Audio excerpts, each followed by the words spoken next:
বাতাসে দোল খাওয়া রঙিন ফুলের এই ঢেউ দেখে বোঝার উপায় নেই এই দৃশ্য বিশ্বের সবচেয়ে শুষ্ক মরুভূমি আতাকামার, যেখানে বছরের পর বছর বৃষ্টির দেখা মেলে না বললেই চলে। সেই নিষ্প্রাণ বালিয়াড়ি আর পাথুরে ভূমিতেই হঠাৎ রঙের সুনামি।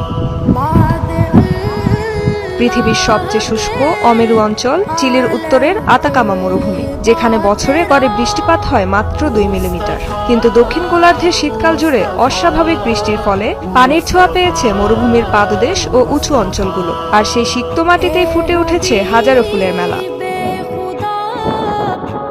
বিশেষজ্ঞরা বলছেন 2025 সালটি আতাকামার সাম্প্রতিক ইতিহাসে সবচেয়ে আর্দ্র বছরগুলোর একটি। কিছু এলাকায় জুলাই ও আগস্টে সর্বোচ্চ 80 মিলিমিটার পর্যন্ত বৃষ্টিপাত রেকর্ড করা হয়েছে। আতাকামা মরুভূমিতে 200টিরও বেশি প্রজাতির ফুল রয়েছে, যার প্রায় 20% বিশ্বের অন্য কোথাও পাওয়া যায় না। 2022 ও 2017 সালের পর এসব ফুল আর ফোটেনি। এবার বৃষ্টিপাত হয়েছে 60 মিলিমিটার পর্যন্ত, উঁচু এলাকায় যা পৌঁছেছে 80 মিলিমিটারেও।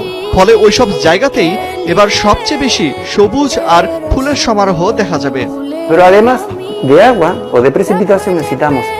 তবে ফুল ফোটার জন্য শুধু বৃষ্টি নয়, প্রয়োজন নির্দিষ্ট পরিমাণ তাপমাত্রা, সূর্যালোক ও আর্দ্রতারও।